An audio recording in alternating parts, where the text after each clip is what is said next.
কথা, যাকাতের কথা, পর্দার কথা যেমন কোরআনে আছে, যেই কিতাবটার মধ্যে আছে 114 সূরা 6666টা সূরার মধ্যে আছে, ঠিক এই বই, এই কিতাব, এই কোরআনেও রাজনীতি আছে না নাই? কথা বলেন না কেন? এখন অনেক বুদ্ধিজীবী নামে বুদ্ধি প্রতিবন্ধীরা এদের ফানা গজাইছে। কি গজাইছে বলেন? কি গজাইছে বলেন?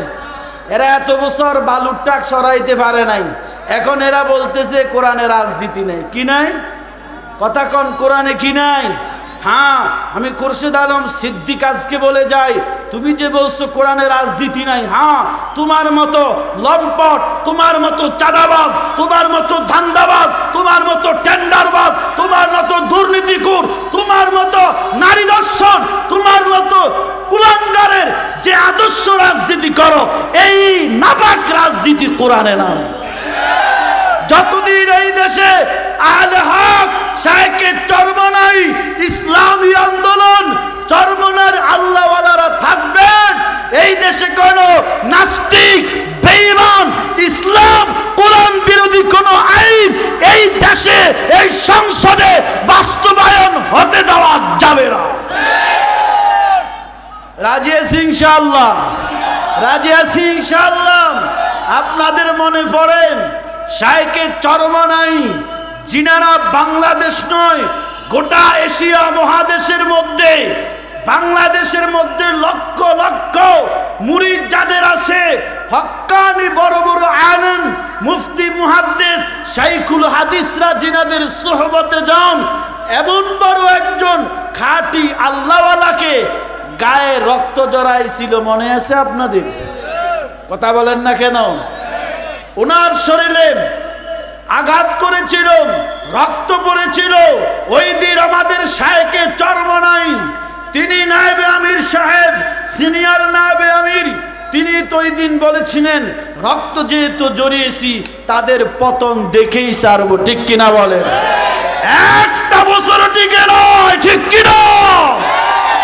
এবং কি বাংলাদেশের স্বৈরা শাসক ফ্যাসিস্টকে এই বাংলার জমিন থেকে হটানোর জন্য 5 আগস্ট 3টায় গণভবন ঘেরাও করা দরকার।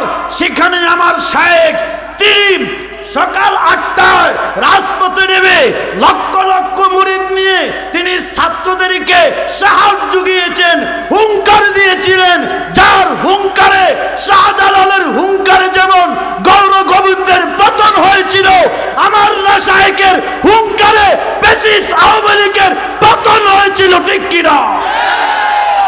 আল্লাহ বলেন, বললো নবী আপনি জানায়া দেন, ইয়া ইবাদি, ও আমার বান্দারা, আসরাফু আলা আনফুসিহিম, তোমরা যারা নিজেদের নফসের উপরে জুলুম করেছো, লা তাকনাতু মির রাহমাতিল্লাহ, তোমরা আমি আল্লাহর দয়া থেকে দূরে সরে যেও না।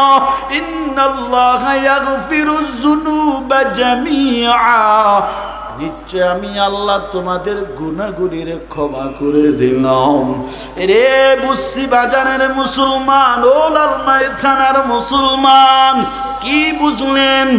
আমার নবী আসার পরে, দিন নিয়ে আসার পরে আল্লাহর নবী বলেন কন্যা সন্তান হত্যা করা যাবে? যেরকম যাবে না, বরং নবী বলেন কারো যদি একটা কন্যা সন্তান হয় তার জন্য জান্নাতের একটা দ্বার খোলা হয়। সুবহানাল্লাহ।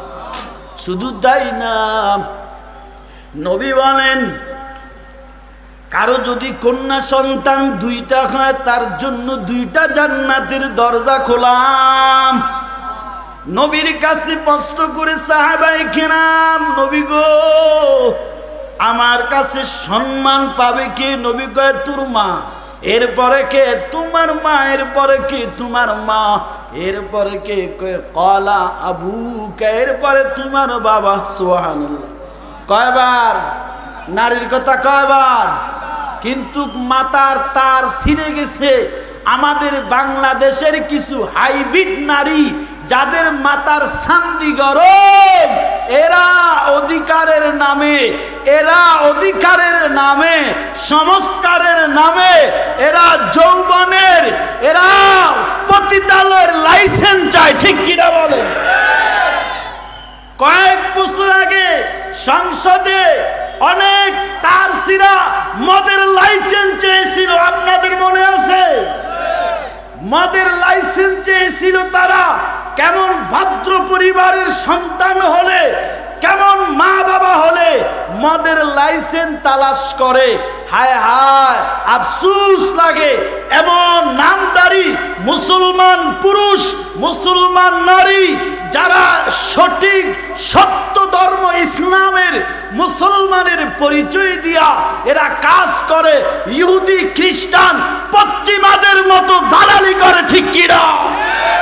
তবে ফাইনালি শুনে রাখেন, এই দেশে তাসলিমা নাসরিনও চেয়েছিল, আল্লাহর কোরআনের বিরোধিতা করেছিল, পর্দার আয়াতের বিরোধিতা করেছিল।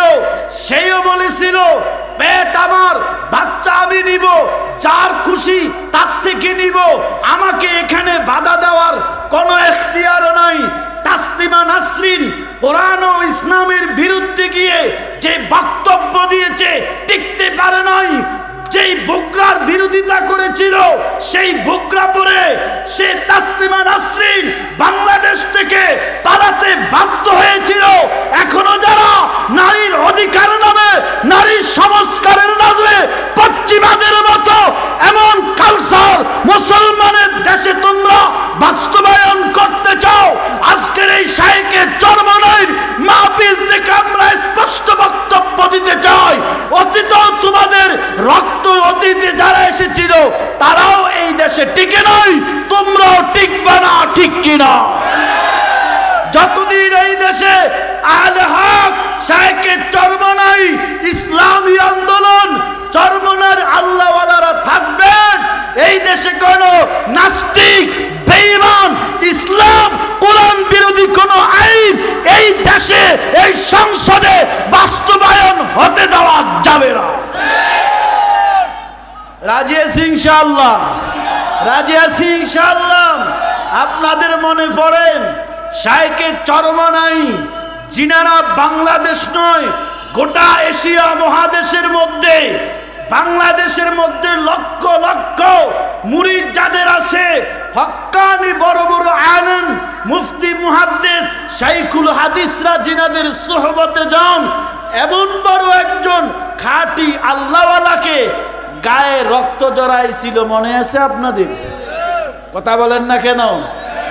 ওনার শরীরে আঘাত করেছিল, রক্ত পড়েছিল। ওই দিন আমাদের শাইখে চরমনাই, তিনি নায়েবে আমির সাহেব, সিনিয়র নায়েবে আমির, তিনি তো ওই দিন বলেছিলেন রক্ত যেহেতু জড়িয়েছি তাদের পতন দেখেই ছাড়বো, ঠিক কিনা বলেন? একটা বছর টিকে নয়, ঠিক কিনা? এবং কি বাংলাদেশের স্বৈরা শাসক ফ্যাসিস্টকে এই বাংলার জমিন থেকে হটানোর জন্য 5 আগস্ট 3টায় গণভবন ঘেরাও করা দরকার। সেখানে আমার শাইখ তিনি সকাল 8টায় রাজপথে নেমে লক্ষ লক্ষ মুরিদ নিয়ে তিনি ছাত্রদেরকে সাহস জুগিয়েছেন, হুঙ্কার দিয়েছিলেন, যার হুঙ্কারে শাহজালালের হুঙ্কারে যেমন গৌর গোবিন্দের পতন হয়েছিল, আমার শাইখের হুঙ্কারে ফ্যাসিস্ট আওয়ামী লীগের পতন হয়েছিল, ঠিক কিনা? এই দেশের মধ্যে ইসলামের বিরোধিতা করে, কোরআনের বিরোধিতা করে, মসজিদ মাদ্রাসার বিরোধিতা করে, আলেমদের বিরোধিতা করে, ওয়াজ মাহফিলের বিরোধিতা করে কেউ টিকতে পারে নাই, পারবেও না, ঠিক কিনা বলেন? ঠিক কিনা বলেন? ইসলাম নারীর অধিকার দিছে না দেয় নাই? জোরাবন দিছে না দেয় নাই? এবং কি সন্তানদেরকে বলছেন হুমা জান্নাতুকা, মার কথা আগে, মা বাপ তোমার জান্নাত, মা বাপ তোমার কি জাহান্নাম। তো নারীদের সম্মান ইসলাম দিছে কি দেয় নাই? সম্মানিত হাজিরিন, সময় অনেক কম, আপনাদেরকে যে বিষয়টা মেসেজ দিচ্ছিলাম, কুল ইন্না সলাতি বলেন আমার নামাজ, আমার কুরবানি, আমার বেঁচে থাকা, আমার মরে যাওয়া, আমার হজ, আমার যাকাত, আমার জিকির, আমার কোরআন তেলাওয়াত, আমার পর্দা, আমার নফল নামাজ, আমার তাহাজ্জুদ, সব কিছু কার জন্য? এই বিষয়গুলো কোরআনে আছে না নাই? মানেন তো সবাই? একইভাবে নামাজের কথা, হজের কথা, রোজার কথা, যাকাতের কথা, পর্দার কথা যেমন কোরআনে আছে, যেই কিতাবটার মধ্যে আছে 114 সূরা 6666টা সূরার মধ্যে আছে, ঠিক এই বই, এই কিতাব, এই কোরআনেও রাজনীতি আছে না নাই?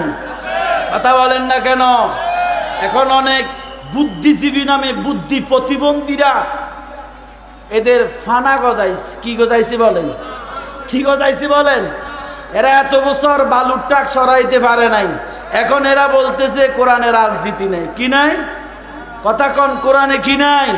হ্যাঁ, আমি খুরশেদ আলম সিদ্দিক আজকে বলে যাই, তুমি যে বলছো কোরআনে রাজনীতি নাই, হ্যাঁ তোমার মতো লম্পট, তোমার মতো চাঁদাবাজ, তোমার মতো ধান্দাবাজ, তোমার মতো টেন্ডারবাজ, তোমার মতো দুর্নীতিখোর, তোমার মতো নারী দর্শন, তোমার মতো কুলাঙ্গারের যে আদর্শ রাজনীতি করো, এই নাপাক রাজনীতি কোরআনে নাই। কোরআনে আছে আদর্শ রাজনীতি, ঠিক কিনা বলেন? 63 বছর জিন্দিগিতে আমার এমন এক নেতা 63 বছর জিন্দিগিতে একটা মিথ্যা কথা বলে নাই। সুবহান। তিনার নাম কি বলেন? মুহাম্মাদুর রাসূলুল্লাহ সাল্লাল্লাহু আলাইহি ওয়াসাল্লাম। 63 বছর জিন্দিগিতে মিথ্যা কইছে। আর তুমি যার পিছনে রাজনীতি করো, যারা নেতা বানাও, দেখো এটা টেন্ডারবাজ, ঠিক কিনা? এটা চাঁদাবাজ, ঠিক কিনা? এটা দুর্নীতিবাজ, ঠিক কিনা? এটা দুর্নীতির দায়ে জেলে গেছে, ঠিক কিনা বলো? আমাদের এই বাংলাদেশের হক্কানি আলেম, হক্কানি পীর, আমি এই মাহফিল থেকে চ্যালেঞ্জ করে বলে গেলাম, বাংলাদেশের কোন হক্কানি আলেম দুর্নীতির সাথে জড়িত নয়। বাংলাদেশের কোন হক্কানি আলেম চাঁদাবাজির সাথে জড়িত নাই। বাংলাদেশের কোন হক্কানি আলেম টেন্ডারবাজের সাথে জড়িত নাই।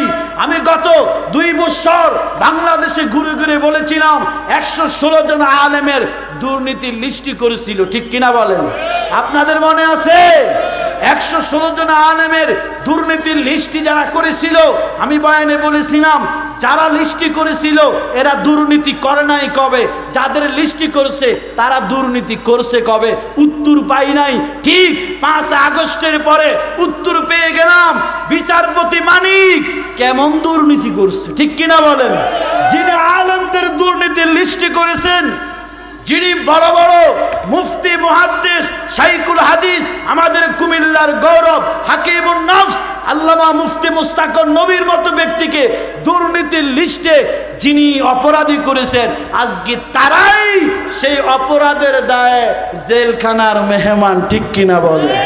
এটাই আমার আল্লাহর কুদরত, ঠিক কিনা? ওয়া মাকারু ওয়া মাকারাল্লাহ ওয়া মাকারু ওয়া মাকারাল্লাহ ওয়াল্লাহু খায়রুল মাকিরিন। কুদরত কার বলেন? এজন্য আমি আপনাদেরকে, সময় শেষ, আজান হবে, জামাত হবে, আমাদের শায়েখ আসছেন, আলোচনা করবেন। আমরা কোরআনে রাজনীতি আছে তো ইনশাআল্লাহ, আমরা নাপাক রাজনীতি করব না, নাপাক ব্যক্তির সাথে থাকব না। আমরা আদর্শবান নবীর খাঁটি ওয়ারিস, নবীর খাঁটি আল্লাহওয়ালা, নবীর রেখে যাওয়া ওয়ারাসাতুল আম্বিয়া হক্কানি আলেমদের সাথে থাকব। আল্লাহ আমাদের সবাইকে কবুল করুন, সকলে বলি আমিন। এই দেশকে কোরআনের জন্য, ইসলামের জন্য আল্লাহ কবুল করুন, আমরা সকলে বলি আমিন। আমা আলাইনা ইল্লাল বালাগ। আসসালামু আলাইকুম ওয়া রাহমাতুল্লাহি ওয়া বারাকাতুহু।